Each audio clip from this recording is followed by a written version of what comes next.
A badge of honor. Police officers and first responders wear badges to let their communities know they are here to protect and serve.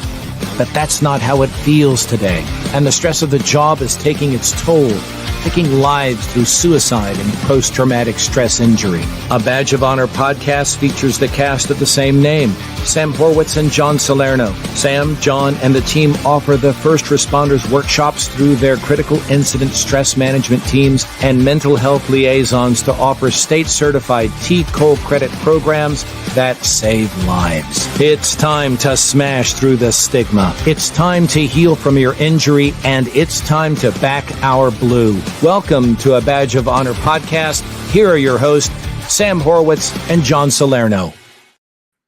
Hey, welcome to A Badge of Honor podcast with John and Sam. We are powered by the OBBM network. And, we're going to just jump right into today, man. It has been a busy week for both of us. Actually, the last couple of weeks have been very busy, but all good stuff making a difference. Sam, this week we just attended the David Clark Superhero Health Fair. And, this was my first year ever being to it and really even hearing about it. And I took so much away from that workshop that the article that I'm doing for Blues Magazine really all ties into this, because there are so many components when we talk about mental health and the variables that go into it.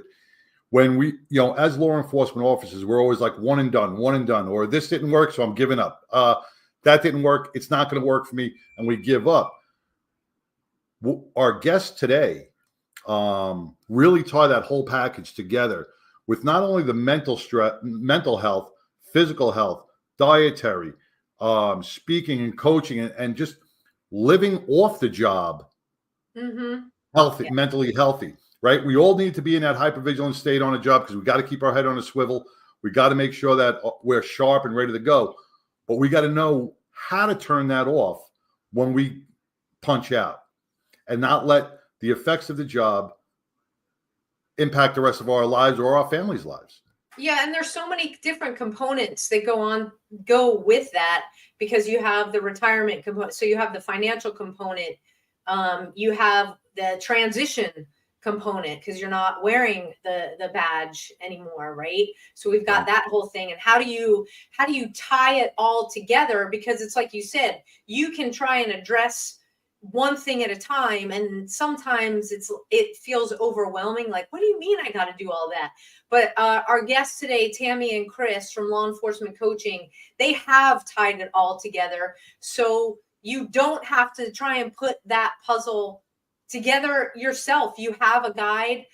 They have a team of coaches, and so without further ado, let's welcome Chris Zamora and Tami Sharp, the founders and CEOs of Law Enforcement Coaching, to A Badge of Honor podcast. Welcome, guys. Welcome. Hi. Chris is muted. Yeah, Chris, you're still muted. That means, Tami, you're supposed to talk the whole show. That's fine. Well, because I'm laughing because of the background. So one of these things just isn't the same. There you go. So I'm actually currently on Maui right now. I lived here for a really long time, and with everything that's going on, I came back to help. So we'll get into some of that as we talk, but I just want to let you know what's happening back here. All right. Sure. Yeah. Tami, why don't you kick it off? Tell everybody listening and watching, about your background. Yeah. So I'm Tami Sharp. I'm originally from Washington State. My dad was an outpost deputy sheriff up in a really small, remote little town. He was the only sheriff for about a 72-mile radius, and his closest backup was one state trooper that lived 14 miles away from us.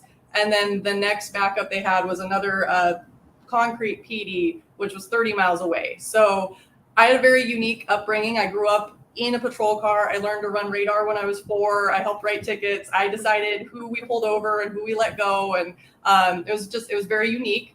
And then after I left Washington, so my dad passed away when I was 18. I went on a roundabout way of, adulting, ended up on Maui for most of like my 20s into my 30s. And then I moved to Arizona. Chris and I, for transparency, we are in relationship with each other. So I bring the family and the spouse component to law enforcement coaching. And then I'll cue Chris up to talk about his experience. Hi, yeah, I'm Chris Zamora, and I retired in 2021. I did 23 years with the Gilbert Police Department in Arizona.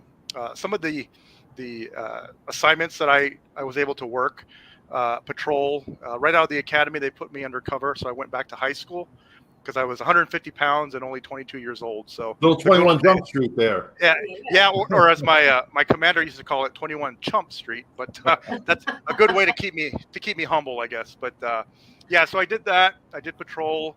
I did a second stint undercover. This time I went undercover along the U.S.-Mexico border within one of the cartels. I worked robbery, homicide, internal affairs, and I was able to do a multitude of different assignments, which kind of it gives me that experience that I can draw from, because every assignment has a different type of stress.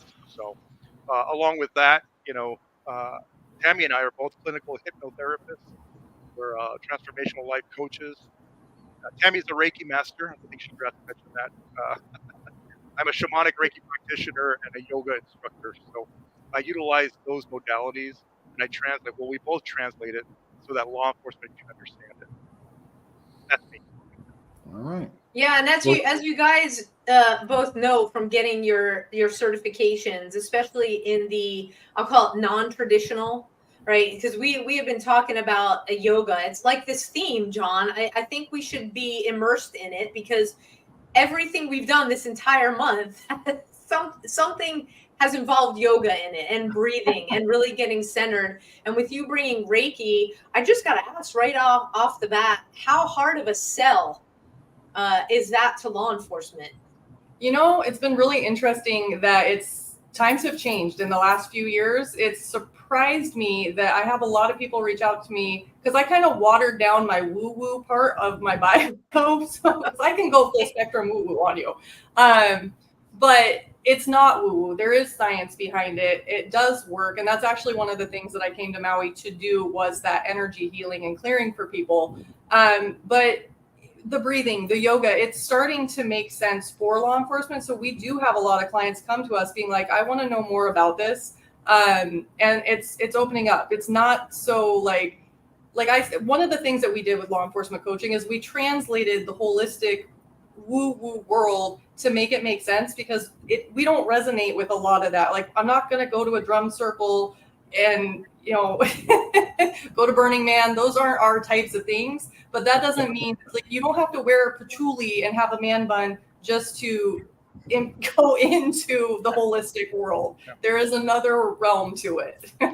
Okay, John, you're required to grow your hair. We're going to do the man bun. I'm just saying. You'll never see me with a man bun. You'll see me with a buttered, greasy bun, but you'll never see me with a man bun.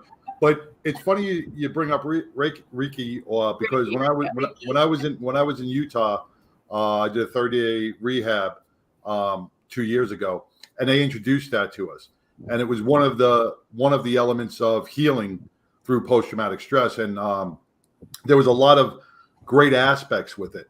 Some people took to it, some people didn't, and that's what and that's what's great is, and you touched on it real good, is that in the last few years we have grown. Our law enforcement have kind of really shaken off the suck it up attitude. A lot of them. Yeah. We're finding bosses now that are being more receptive to mental health and different treatments. And just as you said with the yoga, 10 years ago, 15 years ago, they were like, I am not putting on yoga pants. I don't even want to pass a yoga studio, because of the stigma that went behind it of you got to have a cappuccino or it's crazy. But now, pinky out. Yeah. But now I am really seeing a lot of openness through our law enforcement, through all our first responders, that are willing to dive in and see if it really works. So I think this is going to be the next stage of mental health therapy for many. I think one of the things, sorry, Chris, really quick. I think I would honestly attribute a lot of that to EMDR, because EMDR has taken in you don't have to talk about it. That's the thing. A lot of people, they don't want to talk about the traumas, the thing that they've experienced, because when you do that, you have to relive it. And once you open Pandora's box, it's a lot. So with these holistic alternative ways of going about it, with EMDR, with Reiki, you don't have to talk about it. You can still move the energy out of the subconscious. And we can talk more about that too. But I also want to say too, it's important to keep talking as well. You're exactly right, because that's the first thing, in our workshops, we say, it's like everybody has some sort of stress response to a really traumatic event, or just, a bad car accident, whatever it is. It's not trauma is trauma. There's no comparison. And the fact that it's completely normal, just talk. And whether it's to your dog, your bird, we have emotional support animals for a reason. You don't have to have one that has a piece of paper, to talk to that. But, is it weird that your dog answers you back though? Yes, that would be strange. But, you get the eye contact. They get it. Guys, if you are just tuning in, sorry. We just took a left turn somewhere. We are talking to Tami Sharp and Chris Zamora from Law Enforcement Coaching. We got to take our first break. We will be right back. Move freely, America, without medical restrictions or penalty. Without medical freedom legislation in place, our rights and freedoms are one vote away from being dissolved. Move freely, America, with one voice, without fear of retribution, achieving a common goal, medical freedom. We the people make our voices heard by connecting with state legislators and engaging a constitutionally compliant medical Bill of Rights for all citizens. Individually, change is improbable, but as an aggregate, attainable. It's time to act with one voice.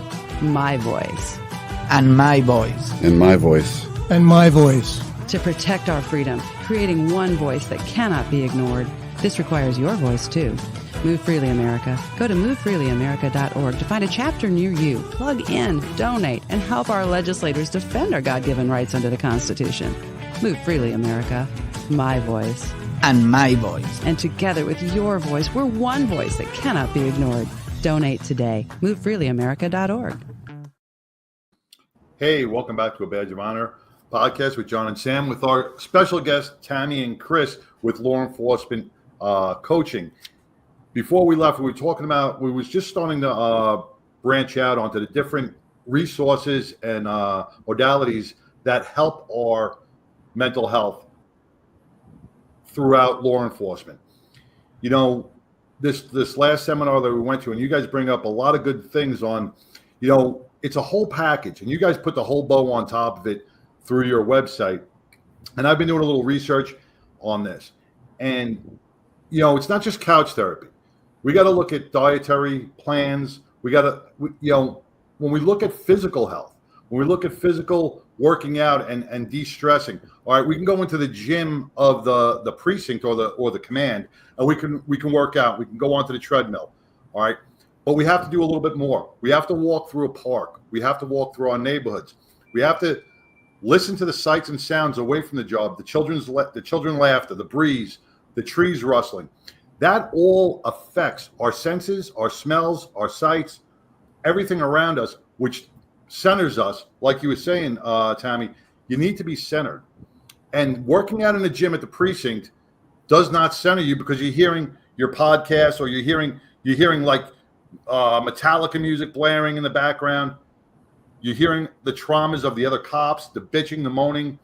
That does you no good. Yes, it's good to get strength-wise. It's good, strengthening tool, but we need the exercise, the emotional exercise of walking, and just the calm of hiking, of going through the trails, and absorbing what's nature around us, instead of all the bad that our job brings. Does that make sense? Absolutely. Chris, do you want to say? I don't want to over talk, so if you want to share, I got.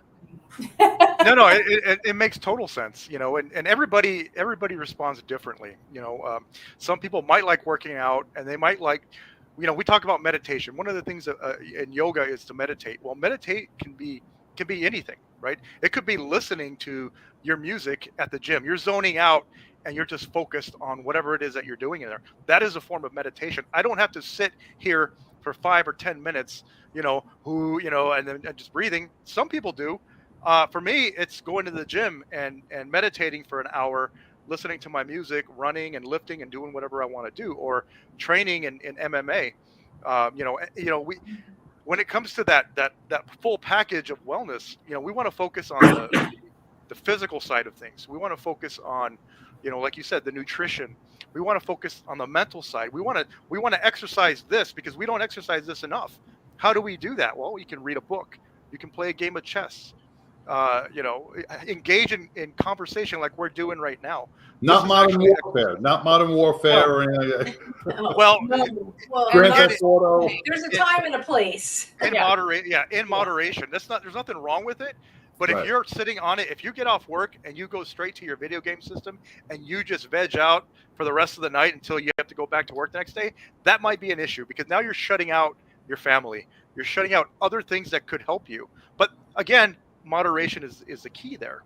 Go ahead, Tami. I don't want to. Well, no, and we zone out, and it's fine when you get off work. We're stressed. We're all tired. Like collectively, we are tired. And so, binge watching a show or whatever, it's fine to do that. But again, everything in moderation. And some people are kind of just numbing out versus dealing with it. And then it creates this whole other spiral of things. So, and just the importance of disconnecting from there's so much noise. And that's one of the reasons that, coming back to Maui, I knew that there was going to be a lot of moving parts, a lot of energy. Normally when I come, I have so many friends, I stay with somebody, but I got this condo so that I could have my own bubble to protect my energy, to slough off all of the heaviness of the day and then reset so that I could go out, so I can be of service and not be burned out, reactive, or just a jerk to people. Yeah, we often talk about, when you get to the point where your work has consumed you, where you're not able to get the break, where you're using the stuff at home as a distraction instead of you should be plugged in. That's the red flags. And if you guys are just, we talked about the website, John, you mentioned it.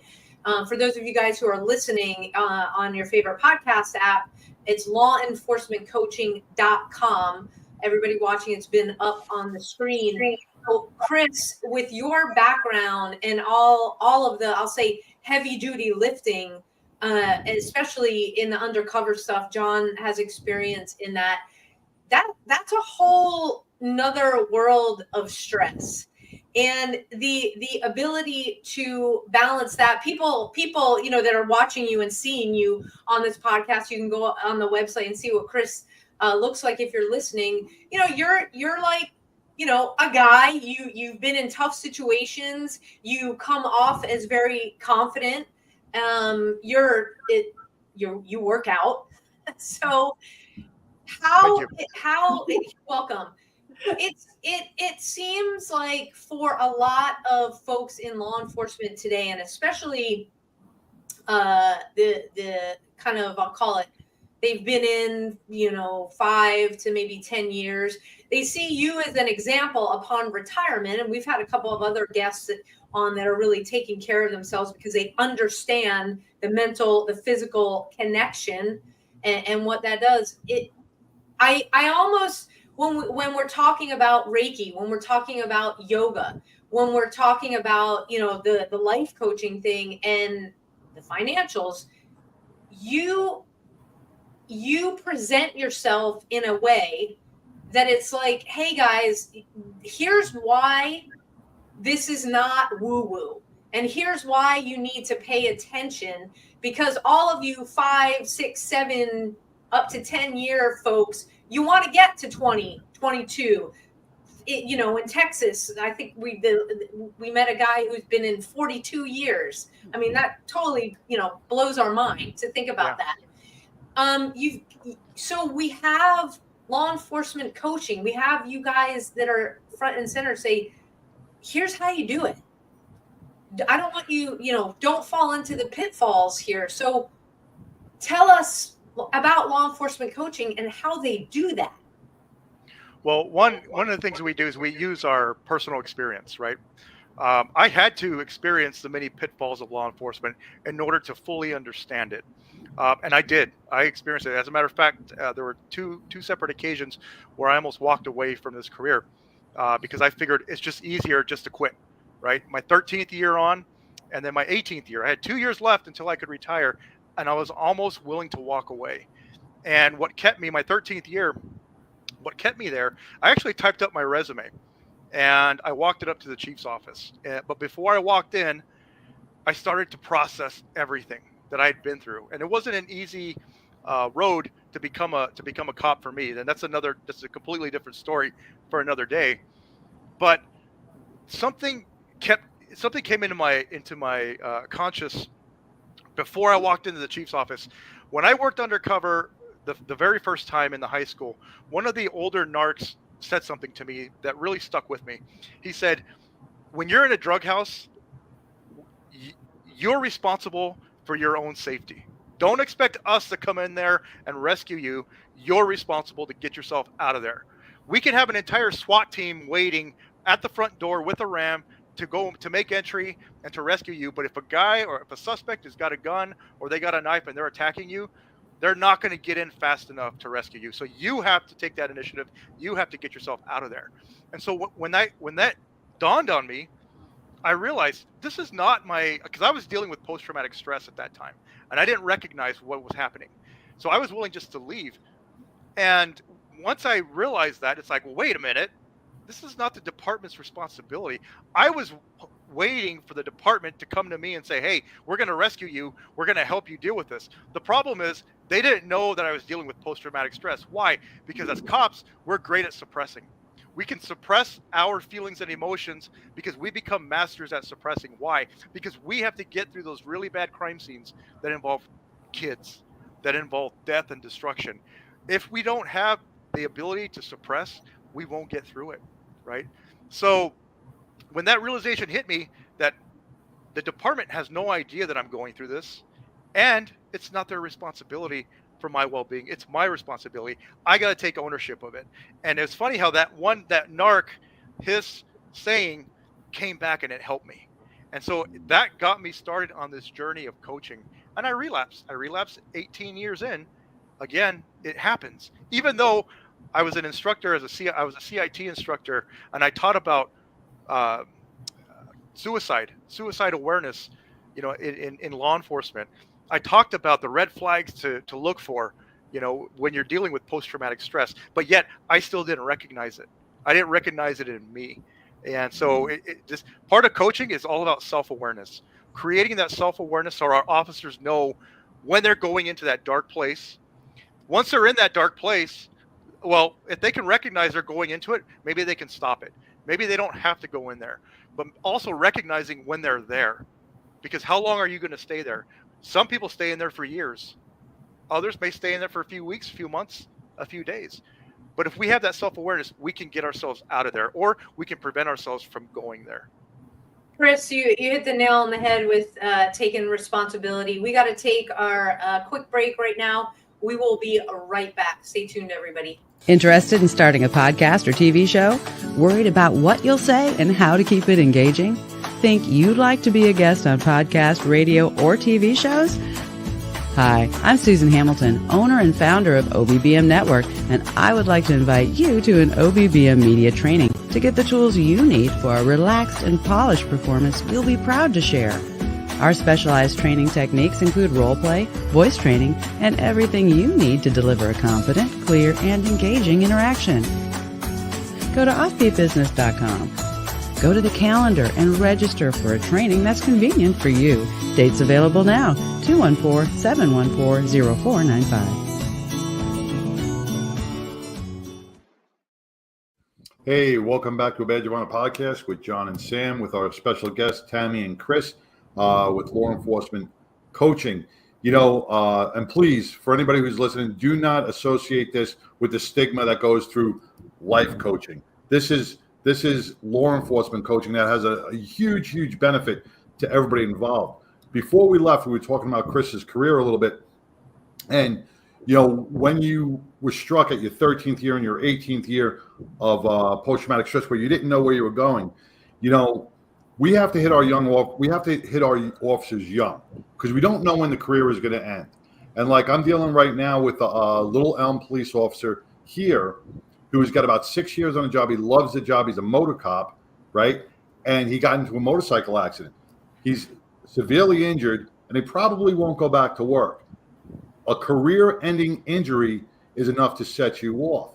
So we have to be prepared from day one to how to handle what happens if my career ends tomorrow. Because each day we live on the edge. We don't know what it's going to bring. We don't know what tomorrow is going to bring. So we can't turn around and say, well, I got 10 years to worry about that. I got 5 years to worry about it. No, you don't. That's why you have to jump in the water now and learn more, every resource you can, just like when you're in the academy. These are the resources that are going to keep you healthy throughout your career and after your career, no matter what. I want to touch on, sorry, Tami, this is a really important point from what we left off with the self-responsibility, and it goes directly to what John just said. There seems to be, I'm going to play devil's advocate here. There seems to be a big shift, especially as we're looking at the younger generations, where it's, no, you're supposed to take care of me, right? You get, and law enforcement is no different. And that's why I think we have such a big turnover rate, because you've got the call it command at a certain age, and you've got the new folks at a different point where it's like, well, aren't you supposed to provide this for me?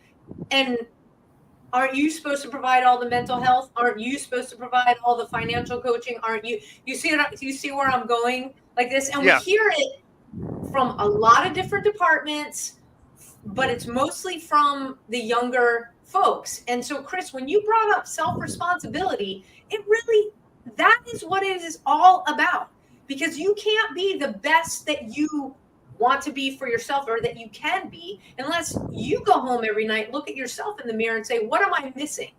I talk about a chocolate chip cookie recipe. What's missing from the recipe? I don't want to interrupt, but I'm just going to jump in on that real quick, because what Chris said is right, but it is. I'm going to throw a button there. Instead of it was playing devil's advocate. Right, because yes, it is our responsibility. But like Chris said, in his 13th year, he did not see it. So it is up. We are our brothers and sisters keepers, right? We will back people up through a gunfight, through anything, right? So it is our job.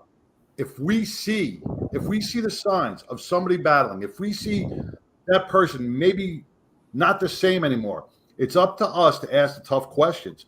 And like Tami, when we talked in the beginning, when you said, we asked, are you fine? I'm fine. And we know they're not fine. Most of us turn around and go, oh, okay, I'm glad you're fine. Yeah. We know we bullshitting, but we do not take that extra step and go, come on, let's go get a cup of coffee. Let's sit down. Let's further discuss this. We leave them dangling with the how you doing, and with the I'm fine, okay, but they're lying. So we have to ask those further questions. So we are our brother's keeper at some point, but we do have to take responsibility. So it is a kind of a catch-22.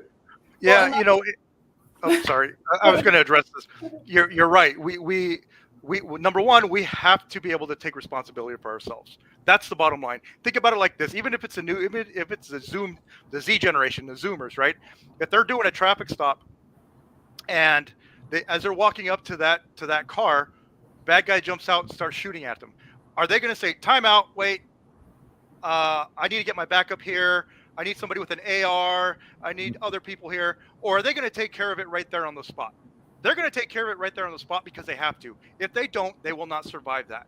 That's the mentality that the younger generation, my generation, Gen X, that is a mentality. We have to take ownership of ourselves, right?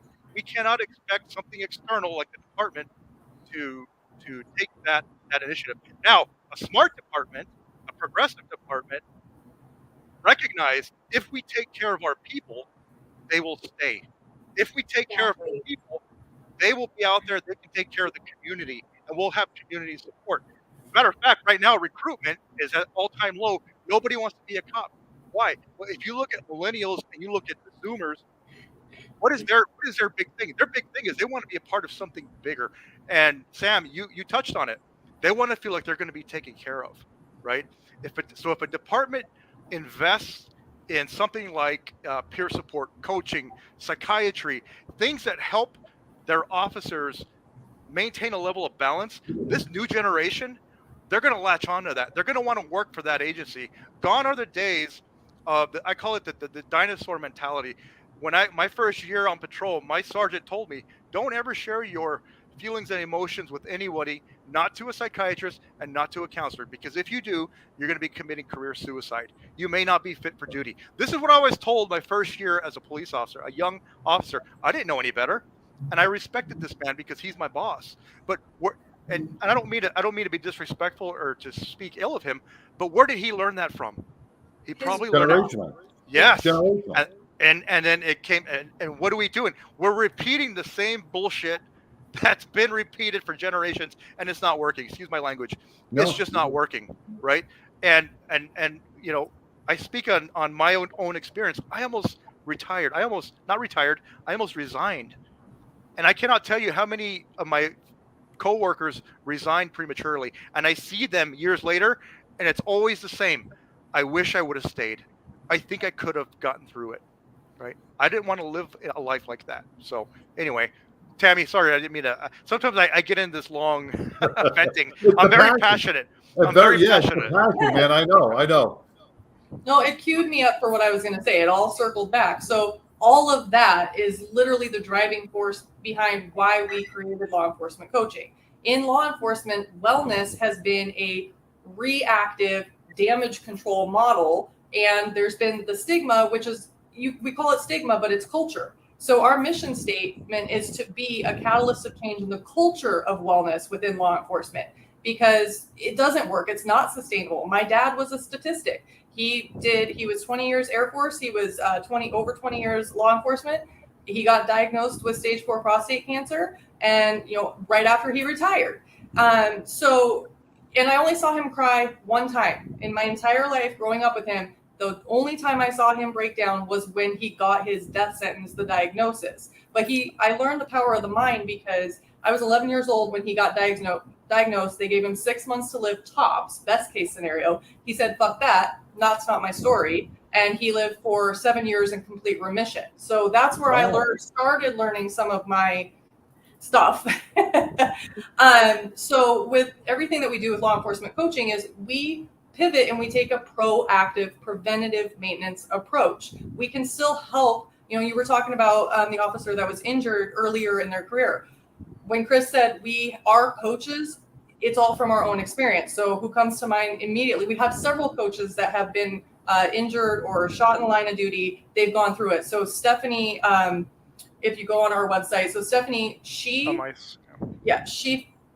early in her career, she jumped over what she thought was just a median, and it ended up being a 60-foot drop. And so she fell and broke everything. Basically, they didn't rush to go get her because they thought she was dead. She lived. This was at the beginning of her career. She's a badass. I always say she's a badass, but she still went on to go through and become a really badass officer. And so she's a coach. She's very passionate about injury recovery. So we have coaches that are not only, this is the big thing. And one of the reasons there's stigma around seeking out help too, is the lack of understanding. Because unless you've been in law enforcement, you just don't understand. And we support therapists and psychiatrists and everybody, but if you don't get it, there's a disconnect. So all of our coaches are culturally competent, culturally experienced, and that's the biggest difference between us and anybody else.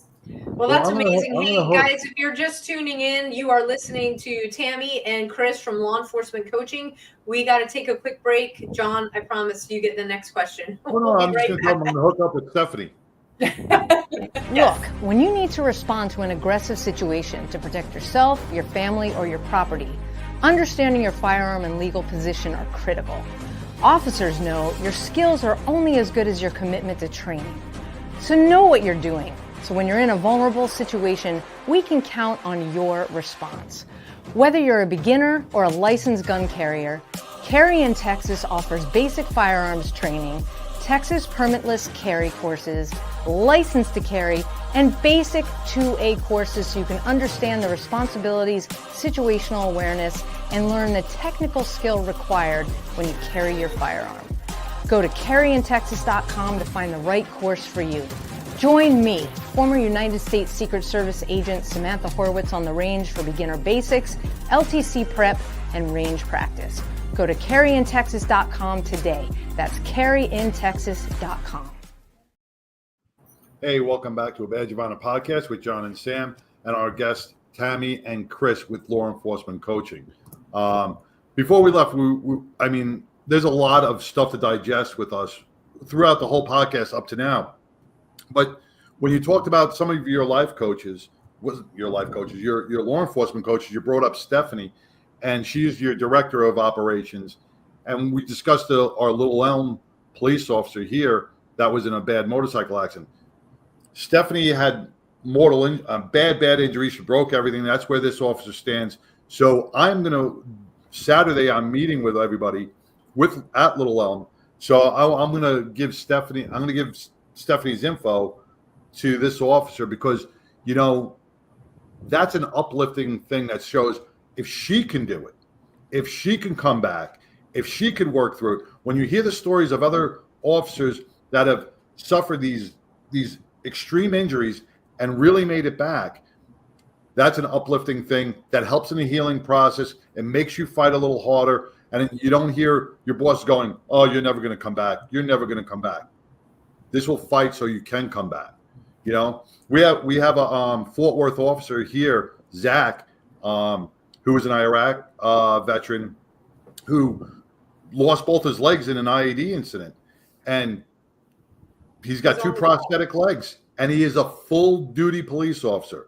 Shows determination on, listen, I'm never down and out. I can always get back up and go as long as I have the balance, the mental health strength, the physical strength, and the support behind me from my department.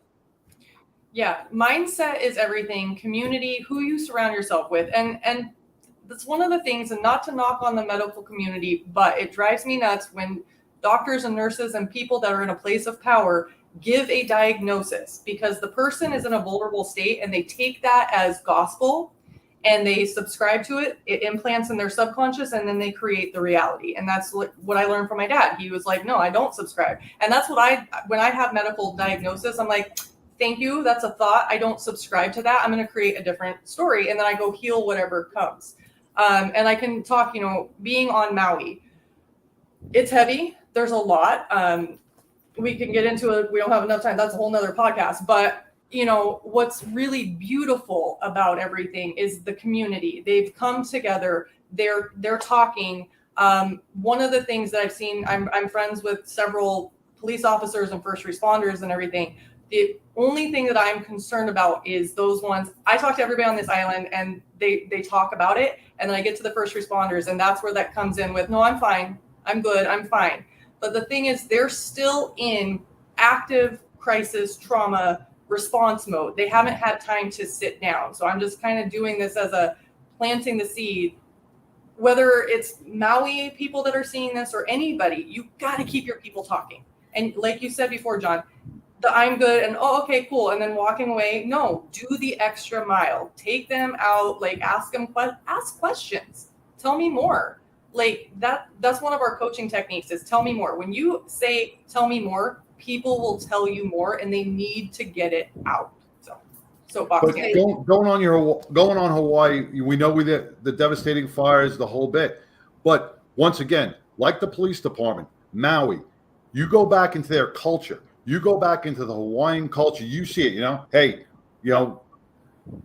they are centered. They relax, they decompress, they speak, they're never rushed, they're never really on edge. So you see the cultural difference between like a New York always going. Yeah. And then you got the Maui people, and you see how they respond to a catastrophic incident. They show their love to each other. They speak it out with each other. I watch people on the news and I was like, wow, they're really taking that, such a devastating thing. They're taking it like one moment at a time.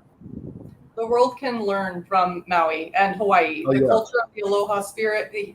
So I went to school, I put a whole bunch of, papers and credentials to all of the stuff. But honestly, all of my spiritual lessons, my energy lessons, the life lessons that I am rooted in are from what I've learned from this island because of the culture and the way. So the world really needs to, tune in tune out the conspiracies and the bullshit. I'm just going to say it really pissed me off that people turned on the cops and the first responders. Those guys they're from here. They lost their stuff too. This is their family. This is their land. They're fighting every day. I'm going to get choked up.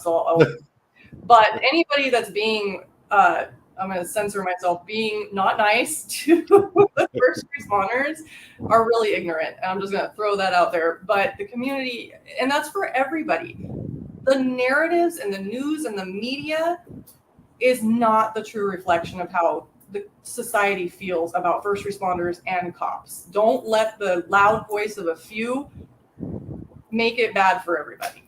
Absolutely. And you there's actually a testimonial from an officer in Maui. I'm not even going to try and pronounce his name, but you can go on the website and look at it.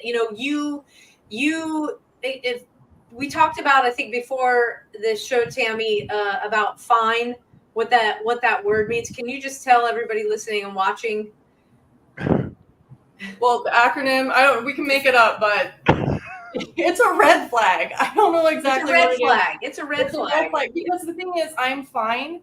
The I'm fine is an indicator of they're going to tell you enough, because if they start getting into it, they're going to break down. They are holding it together. So I have a friend here. She's not law enforcement. She wasn't directly affected by the fires, but a week after the fires, her boyfriend had a seizure, hit his head, and died. And she came home to find him. So now she's got her own grief, but now she's got her own PTSD. She's got survivor's guilt and remorse because her trauma isn't as bad as that. That's the other thing, is don't compare your traumas. If you're in pain and you're in trauma, that is yours. It's not to anybody else to tell you what's right, what's wrong. But you do need to seek the support. Nobody needs doing stuff alone.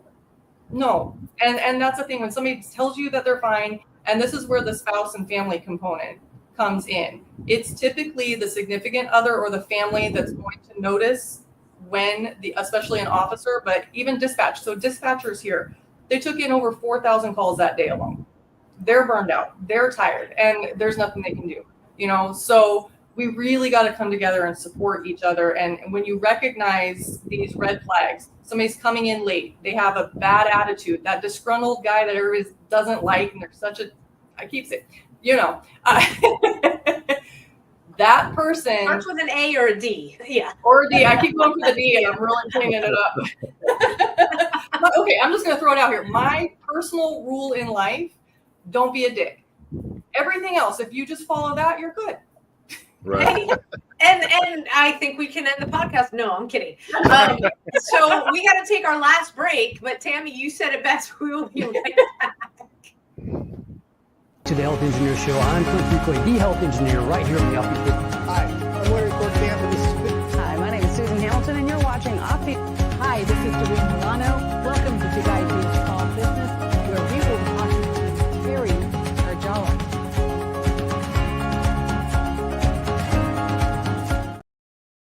Hey, welcome back to Badge of Honor with blah blah blah with John and Sam. I almost forgot our names right there. I was trying to say OBBM Network and John and Sam, and it was just all getting thrown up in one thing. With our special guests Tami and Chris with law enforcement coaching. I'm fine. I'm okay. Keywords, like you said, Tami, bring up a lot of things. The dishevelment of somebody's uniform that always came in crisp and clean. Now their shirts are wrinkled and dirty. The family, when we said the family sees this first, right? And now I don't know how it is so much. We've done some workshops. We did some family workshops over the last year, and we're still seeing that the family goes, well, I really don't know what he does at work. Or, yeah, he just comes home and he decompresses.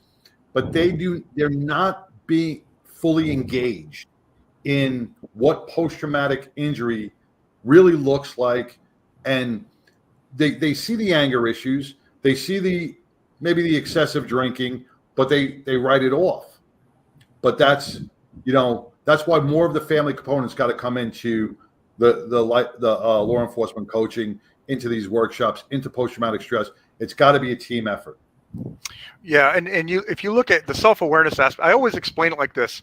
If I had a smudge on my face, how do I know I've got a smudge on my face? Well, you Right. guys are going to Somebody's tell gotta me. tell you, or Yeah, you go into the go like bathroom this. and you see it. exactly, right? Yeah. First thing is probably somebody's going to tell me, right? And that's where the family comes in. This is where your significant other is gonna tell you, hey, you're acting like a jerk. Hey, you're isolated. You don't want to go hang out with family or friends on the weekends. You're really short with the kids, right? The family, they see a change in you. Okay, that's they're going to be the ones that are going to tell you the first that there's something wrong, there's something happening. You're not the same person that you were. The other thing too, like you said, Sam, is you're going to look in the mirror, right? That is the self-awareness. Why am I crying for no reason? Why do I feel like I'm in a constant state of anxiety? Like it's Halloween's coming up, so you're going to have these haunted houses popping up on the street corners here and there. That feeling that you get when you go into a haunted house, you're not going to get injured, right? You're not going to get attacked, but you're anticipating that jump scare, right? Some officers will go years. I did this. I went years in that state, in a constant jump scare state, not realizing I was always sweating. I was always anxious, and it's like that self-awareness is so important, because once I realized there's something wrong with me, I need to get help, right? I had to hit rock bottom in order for that to happen.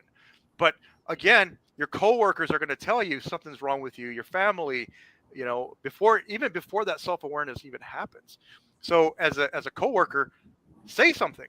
If you notice something in your buddy at work, in your coworker, say something to this person. Allow them to talk. And I'll tell you, most cops, they don't know what to say.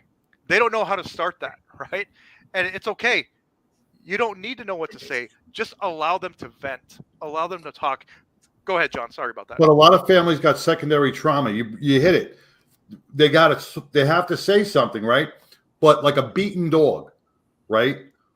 If I come home from work and my spouse turns around and says, "Hey, what's wrong?" "Nothing. I had a bad day." It's almost that flinch reaction, just like you said, that jump scare reaction. That happens to our families because they don't know what the appropriate time to speak or how to speak about what happened at work. They want to try. They don't know how to ease into it. They don't know the questions to ask because they're scared they may hit a wrong nerve where it may push somebody off going, "It's none of your business." You know what I'm saying? So it's a fine line for family as well. That's why they have to be educated in how to have a direct conversation and when, the time and place. The key there is education. A progressive department, a smart department is going to educate the spouses. They're going to educate the spouses while the recruits are in the academy, right? Start there. And throughout don't just stop right there though. Throughout the years, do refresher courses so that, because I guarantee you, if husband, wife, or significant others, they attend a training where they talk about post-traumatic stress that law enforcement officers are going to experience, I guarantee you the spouse is going to look at their significant other and say, "You're experiencing that. You're experiencing that, boom, boom, boom, boom." And now all of a sudden the self-awareness begins. But they need to be educated. They don't know what they don't know, the spouses. And the example you gave, John, "I'm fine. I don't want to talk about it." You know what most officers are doing when they say that? They're protecting their significant other. If I just gave CPR to a dead baby, do you think I want to tell my wife or my significant other or what just happened? No, I'm trying to protect them, right? So oftentimes it's fine. How was your day? Good. Yeah, but like me and Sam bring up in the workshops, and Sam will agree with, the time of protecting your family is over. Since the internet and TV and news, they see what's going on. It's not like they're blinded to what law enforcement or fire department or EMS or dispatch does. They know it. They see all the TV shows. They're watching all this. Yes, we don't have to give the gory details. We don't have to say, give it detail for detail. But as an officer or firefighter or anybody, you turn around and go, "Hey, listen, I lost a child Bad today. day." Yeah. I lost a child today. It was kind of rough." "Oh, okay." Don't have to get into details, but I lost a child. I witnessed a bad wreck. I was at a fire where somebody didn't survive. Those are all, the spouse is smart enough now. We're not back in the Betty Crocker days. The spouses are smart enough to be able to go, I get it. I get it. Let me give you your time. Well, So- most, I'm sorry, Sam, really quick. Most are smart enough, but the other thing too is some might actually take it like they're not in love with me anymore, right? They don't even want to talk to me anymore. They're isolating themselves from me, not realizing, no, they're trying to protect you. So the key component there is communicate with your partner on what are the boundaries, what can I share with you, right?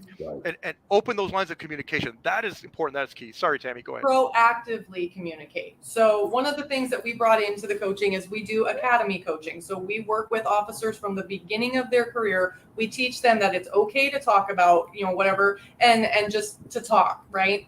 But with the spouse, and this is my bread and butter here, because this is my component, the family and the spouse. Because I grew up in law enforcement, there's a lot of things that were just ingrained in me that are common sense, second nature. Like, you don't put a whole bunch of your dirty laundry on Facebook. Even if you're posting anonymous, it's very easy for people to figure it out. And what these spouses don't understand, especially when they're rookie wives, is that shit can come back and get your person in trouble, male, female, whatever you subscribe to. It can, if you post Facebook, and they do it, all of these spouse groups on Facebook. Yes, you need to have community, but you do not need to be in a community that's going to commiserate and just enable you to be in this, Right. whatever. Especially the public groups. So The public ones, and they right. post all of this stuff, and it's like, Right. no, but they don't know what else to do. And so Sure. there needs to be education. And like Chris said, a smart, progressive department that really cares. Recruitment and retention are these key words that everybody's having an issue with. I can tell you real quick, you want to fix your retention, support the families. Invest in them. Stop telling people like us that there's not enough money in the budget. Bullshit. Mm-hmm. You know how much it costs to replace one officer? Do you know how much it costs to do a couple sessions with us? $150,000 to replace, and it's not an even trade. You're losing a 15, 20-year vet that actually understands the streets, and you're getting somebody that barely passed. The standards have been lowered, and they got in. Good luck. So I got a little heated on that, but we hear it all the time, and it's like, invest, take care of your people, and everybody should be lobbying, because like in Arizona and other states, once you retire, there's no medical insurance. Right. Your pension drops down, and then you're not taken care of. Military least has the VA, right? So on a national level, law enforcement should just default have insurance. If you want to keep people and bring people in, take care of your people. I got a little heated on that, but man, I love it. Arizona's got no insurance? No. it's like $1,200 out of pocket for one person, not the family.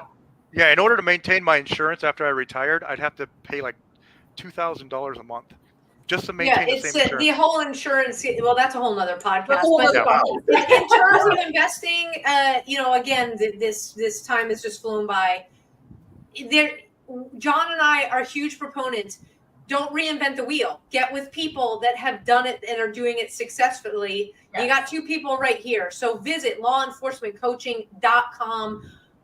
At any level of law enforcement. If you've just started, set yourself up now. If you're in management, you guys have tons of programs. You seem to have dotted all the I's, crossed all the T's. I know there's always going to be something to learn, but you've got the safety net set up. So folks, reach out to Tami and Chris, lawenforcementcoaching.com. You guys, we want to thank you so much for just being looking at on. that team. And wealth of experience. Oh yeah, I mean, like hundreds and hundreds and thousands of hours with all of the coaches. So get with them, and they got the program for you. Get your questions. One quick thing. Sorry, because I am on Maui, we did open it up so that we have a promo code for any Maui first responder, and that's family support as well. So Maui Strong 100. Free sessions for anybody that's on Maui that's impacted by that. For people on the mainland, if they want to do sessions, you can book a session out of pocket, or the best thing is to get us in front of your department so that we can have a conversation. We can get grant funding. There's money everywhere. I never want money to be the reason that people don't seek support. Good on that note, Amen. Thank you so much, guys, Thank you, guys. for coming on. Safe Thanks, Sam. travel. Thanks, John. We will definitely be in touch. Aloha. All right. Aloha. Aloha. Thank you. Bye. Oh, this was great. Again, don't reinvent the wheel, folks. Go to lawenforcementcoaching.com. Truly, they have you covered. Their entire staff. Like I said, it's thousands upon thousands of hours of experience right there. And, connect with them. They're on social media as well. Guys, thank you so much for tuning in week after week to the podcast. Connect with us on social. We are all over the place. You can connect with us on Facebook. We're on the X because you can't call it Twitter anymore. You have to do the X. So I feel like I have to do like X. It's so like X-Men. People that, X. And then my cheerleader, X. No, YMCA. Connect with us on Facebook, on That's Twitter. not a Y. The Graham. And LinkedIn, of course. So thank you for everybody that tuned in each week on LinkedIn Live, because that's where we run it the show there as well. So appreciate you. We're also out there on Getter, on MeWe. All you have to do is put in A Badge of Honor or A Badge of Honor podcast, and you can get connected with me and John. Hey, thank you so much. You see him every week. Carry the load right here. We are nonprofit partners in their Continuum of Care program. So if you're not familiar with Carry the Load, check them out at carrytheload.org. We get to do the best part of what we do with the first responder community with the help of Carry the Load and so many other amazing people connected to that nonprofit. Hey, we seem to be all over the place. Like John said, we've had a hugely busy month. I think it's so fitting that we're ending Suicide Awareness Month by having Chris and Tami on. Visit abadgeofhonor.org. Click on our events page. You can find out everywhere we're going to be. Thank you to all of our law enforcement, all of our first responders for keeping us safe. Thank you to our veterans. Thank you to our active duty personnel all across the world. We're praying for you every day. John, take us home. Man, you said the best, but I want to thank the Fort Worth FOP, the Dallas FOP, for hosting that wellness seminar this week.